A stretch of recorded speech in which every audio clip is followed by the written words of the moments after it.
Assalamualaikum warahmatullahi wabarakatuh dan selamat pagi ya teman-teman. Di video kali ini kami dari kelompok 2 akan mempresentasikan hasil kerja kelompok kami dengan anggota kelompok yaitu saya sendiri Bulan Karnawi Kulisusu, Angela Piupun, Ulis Litul, dan Mbak.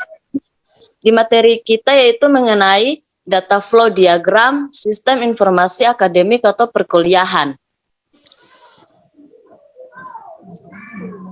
1. Mengidentifikasi semua entitas luar yang berdasarkan prosedur bisnis manajemen pengelolaan perpustakaan. Terdapat entitas luar berupa mahasiswa, dosen, dan sekretariat.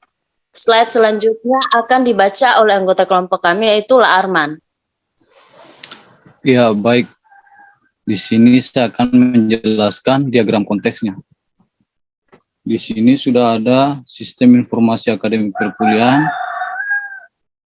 Kemudian ada 3 entitas, yaitu ada mahasiswa, sekretariat, dan dosen.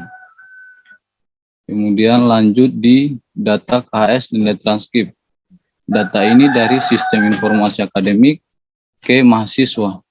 Kemudian mahasiswa menginput data berkas registrasi KRS ke sistem informasi akademik. Kemudian ada data daftar nilai. Data ini dari sistem informasi akademik ke sekretariat. Kemudian sekretariat menginput datanya ke inputan data mahasiswa, input data dosen, input data mata kuliah, input data kelas, dan update nilai ke database ke sistem informasi akademik. Kemudian lanjut ke data bukti data perwalian.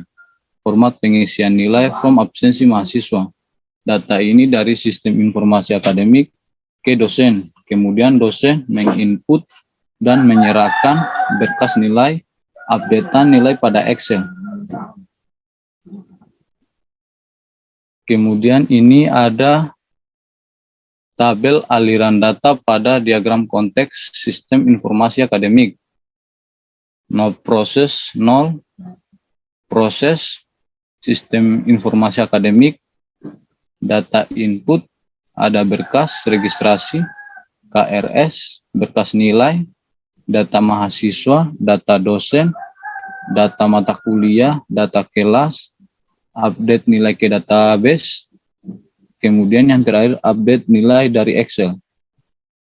Lanjut ke data output, ada KHS, nilai transkrip, daftar nilai, bukti data perwalian, ada from pengisian nilai, from absensi mahasiswa.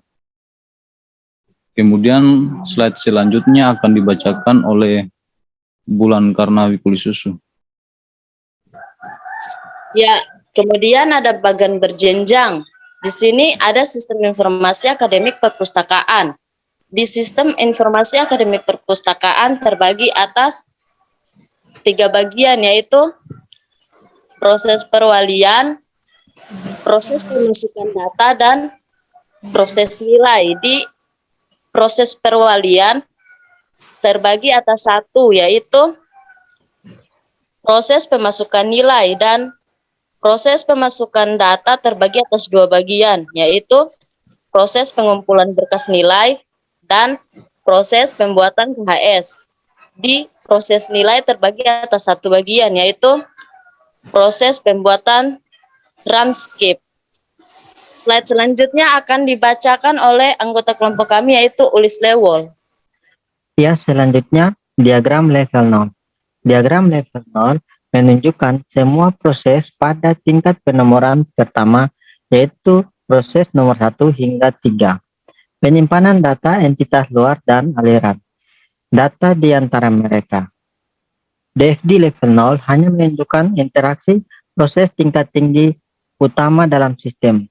Di sini terdapat 3 proses, yaitu yang pertama proses perwalian, yang kedua proses pemasukan data, dan yang ketiga proses nilai.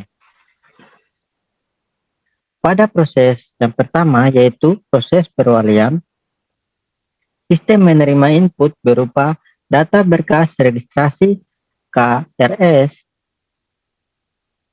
dari entitas mahasiswa, memprosesnya dan menyimpan data dan menghasilkan output bukti data perwalian, format pengisian nilai, dan form absensi mahasiswa yang dikirimkan ke dosen, dan nantinya dari dosen akan ada output penyerahan berkas nilai, updatean nilai pada Excel ke proses nilai. Pada proses nilai atau proses yang ketiga akan menghasilkan output daftar nilai ke sekretariat, kemudian akan menghasilkan input kembali ke proses nilai dari sekretariat, yaitu update nilai ke database. Kemudian akan menghasilkan dua output, yaitu ke data nilai dan mahasiswa. Di sini pada proses kedua, yaitu proses pemasukan data, akan menghasilkan input data mahasiswa, data dosen, data mata kuliah, dan data kelas dari sekretariat.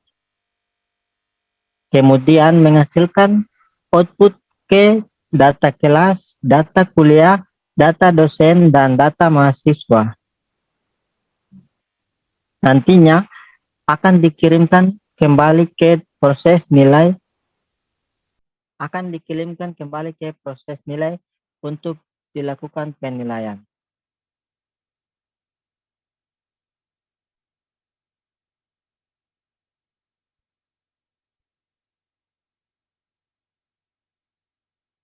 Selanjutnya, aliran data pada DEFD level 0, sistem akademik. Pada nomor proses 1, proses perwalian, terdapat dua data inputan, yaitu berkas registrasi dan KRS. Dan pada outputnya ada 3, yaitu bukti data perwalian, format pengisian nilai, dan form absensi mahasiswa. Pada proses yang kedua, yaitu proses pemasukan data, ada 4 output. Ada 4 input. Yang pertama, input data mahasiswa, input data dosen, input data mata kuliah, dan yang terakhir input data kelas. Dan pada outputnya terdapat 4 buah output, yaitu laporan data mahasiswa, laporan data dosen, laporan data mata kuliah, dan laporan data kelas. Dan pada proses yang terakhir, yaitu proses nilai, terdapat 3 data input, yaitu berkas nilai, update nilai pada Excel, dan update nilai ke database. Dan terdapat 3 output, yaitu yang pertama berkas nilai, yang kedua KHS, dan yang ketiga transkrip nilai. Slide selanjutnya akan dibacakan oleh Angela. Pada diagram level 2 memiliki 3 entitas, yaitu dosen, sekretaris, dan mahasiswa, dan memiliki 4 proses, yaitu proses 2.1 pemasukan nilai, proses 2.2 pengumpulan berkas nilai, proses 2.3 pembuatan KS, proses 2.4 pembuatan transkrip. Di sini kita akan mulai dari dosen. Dosen akan memberikan inputan berupa penyerahan berkas nilai dan update nilai ke proses 2.2, yaitu proses pengumpulan berkas nilai.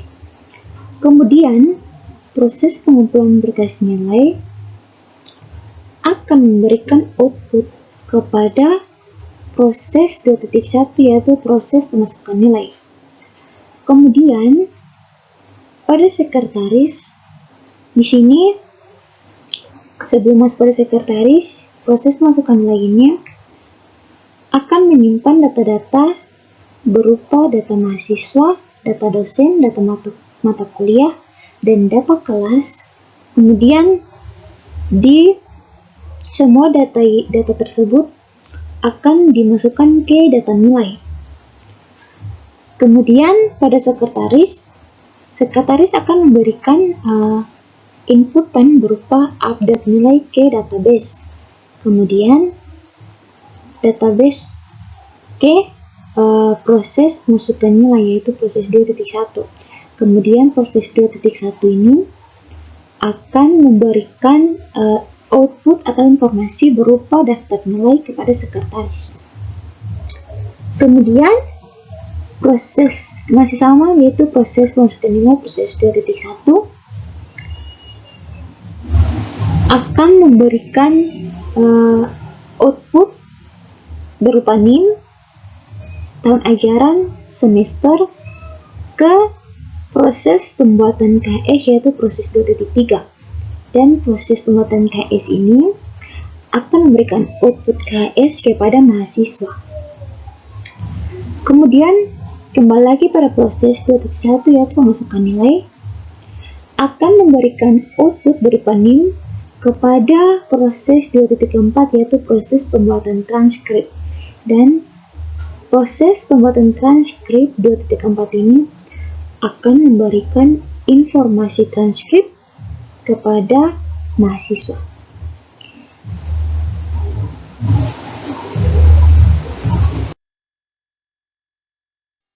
Kita lanjut pada tabel aliran data pada DFD level 2, yaitu proses nilai, di mana ada tabel nomor proses, data input dan data output. Nomor proses 2.1 prosesnya yaitu pemasukan nilai, di mana memiliki 3 data input, yaitu tahun ajaran, semester, update nilai ke database, dan 1 data output, yaitu daftar nilai. Nomor proses 2.2 memiliki proses pengumpulan berkas nilai, di mana memiliki 2 data input, yaitu berkas nilai, update nilai ke Excel, dan tidak memiliki data output. Kemudian nomor proses 2.3 yaitu proses pembuatan KS, di mana memiliki 3 data input, yaitu NIM, tahun ajaran, semester, dan memiliki 2 data output, yaitu lembar KS dan laporan KHS. Kemudian nomor proses 2.4 yaitu prosesnya pembuatan transkrip, di mana memiliki 1 data input, yaitu NIM, dan memiliki 2 data output, yaitu transkrip nilai dan laporan transkrip. Oke teman-teman, mungkin itu saja dari kelompok kami. Jika ada kesalahan dari diskusi kami atau salah kata, kami mohon maaf. Sekian dan terima kasih.